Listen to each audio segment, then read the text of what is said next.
কৃষ্ণ কৃষ্ণনগর ঘূর্ণি গাঙ্গুলিপাড়ায় অবস্থিত শ্রীগোপাল মন্দিরে আজ আমরা শ্রীমদ্ ভাগবত গীতা গ্রন্থ আস্বাদন করছি। আমরা আস্বাদন করছি শ্রীমদ্ ভাগবত গীতার অধ্যায় 8 অক্ষর ব্রহ্মযোগ শ্লোক সংখ্যা 17।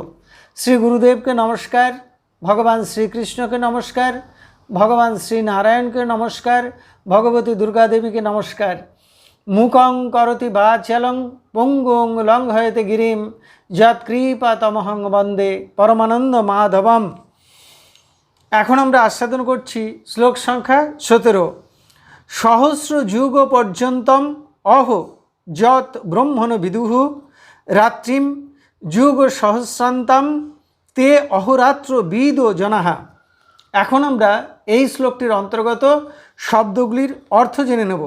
সহস্র যুগ পর্যন্তম 1000 যুগে, ব্রহ্মণ ব্রহ্মার, যৎ যে, অহ দিন, যুগ সহস্রান্তম 1000 চতুর্যুগে, এক রাত্রি, বিদুঃ জানেন, তে সেই, জনাহা ব্যক্তিরাই, অহরাত্র বিদ দিন ও রাত্রির তত্ত্ববেত্তা।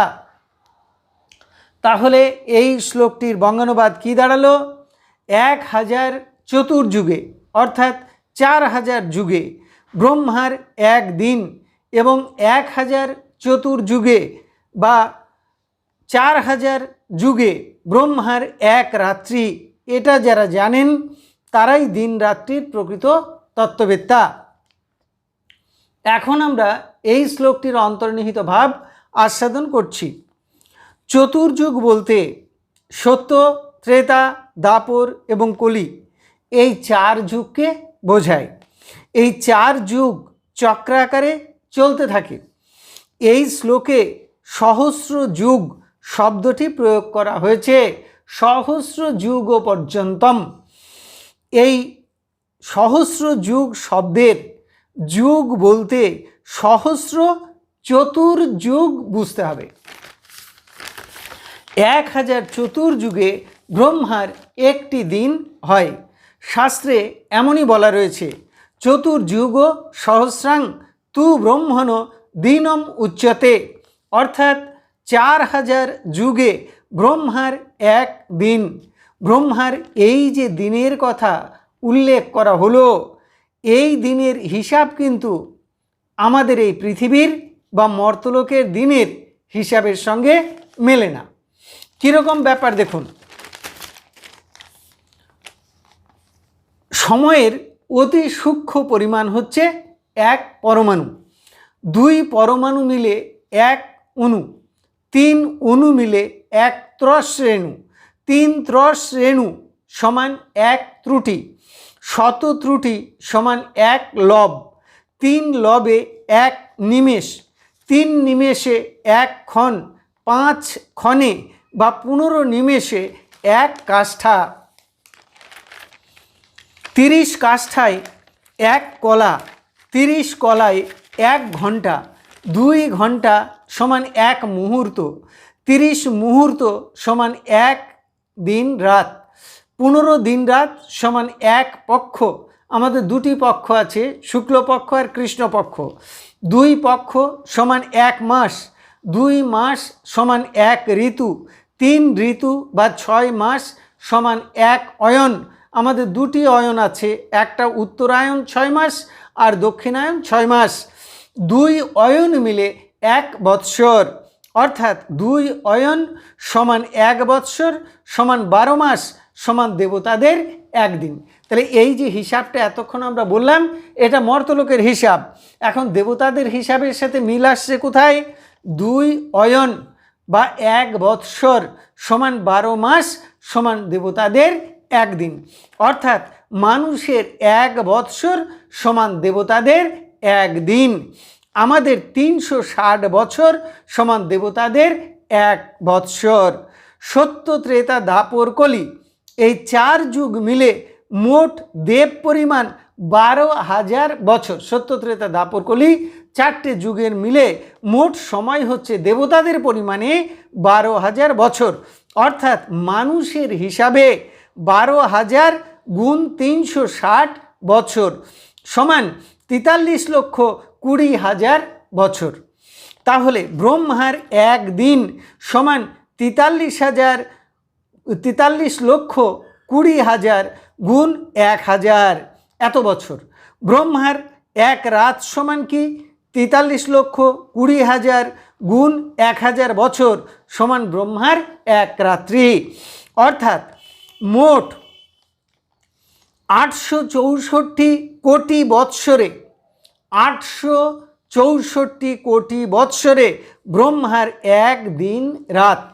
এই রকম 360 দিন রাত মিলে ব্রহ্মার এক বৎসর। ব্রহ্মার পরমায়ু এই রকম 100 বৎসর।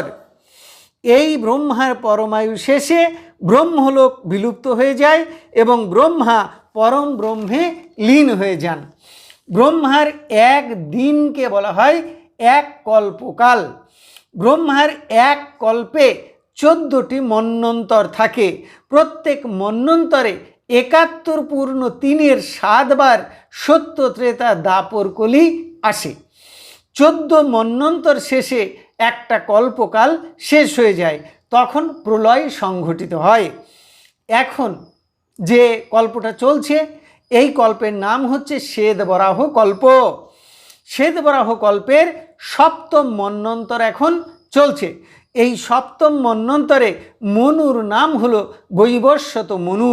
এই মন্বন্তরে 27তম মহাযুগ চলে গেছে। 28তম মহাযুগের কলিযুগ চলছে। কলিযুগের আয়ু 4,32,000 বছর। কলির বয়স 5,000 বছরের একটু বেশি হয়েছে। শাস্ত্রের বিচারে কলিকাল এখনো অনেক দিন চলবে। সত্যযুগে ধর্মের 4 পাদ থাকে: সত্য, শৌচ, দয়া, তপস্যা।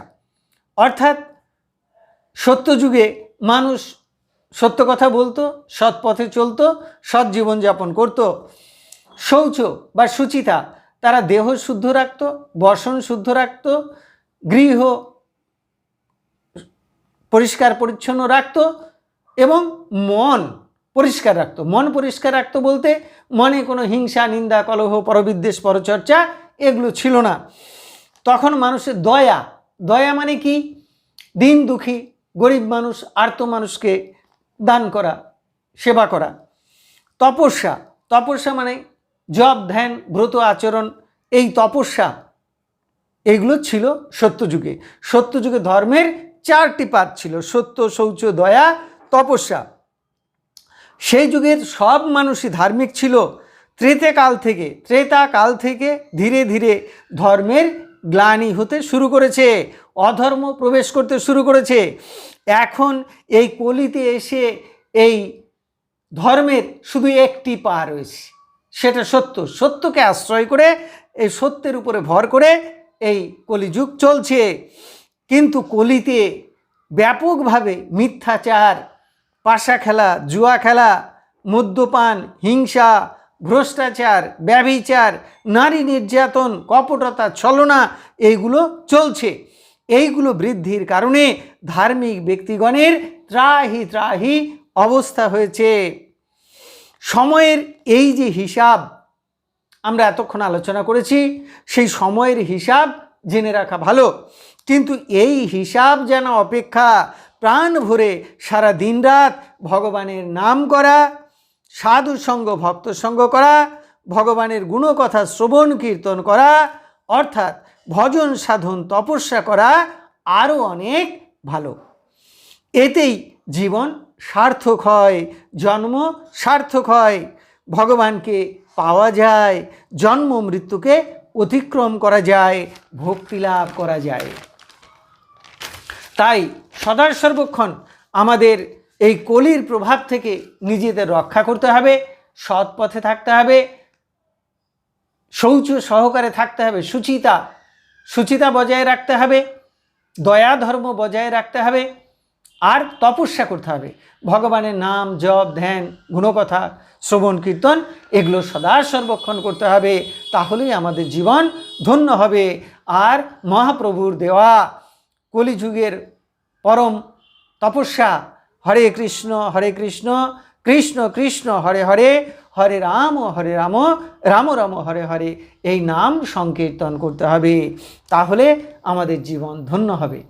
তাহলে এতক্ষণ আমরা শ্রীমদ্ ভাগবত গীতার অষ্টম অধ্যায়ের অর্থাৎ অক্ষর ব্রহ্ম যুগের 17 সংখ্যক শ্লোকটি আস্বাদন করলাম। আমি এই শ্লোকটি আরও একবার পড়ছি। 1000 চতুর্যুগে বা 4000 যুগে ব্রহ্মার একদিন এবং 1000 চতুর্যুগে বা 4000 যুগে ব্রহ্মার এক রাত্রি, এটা যারা জানেন তারাই দিন রাত্রির প্রকৃত তত্ত্ববেত্তা। এখন আমরা শ্রীমদ্ ভাগবত গীতার মাহাত্ম্য পাঠ করছি।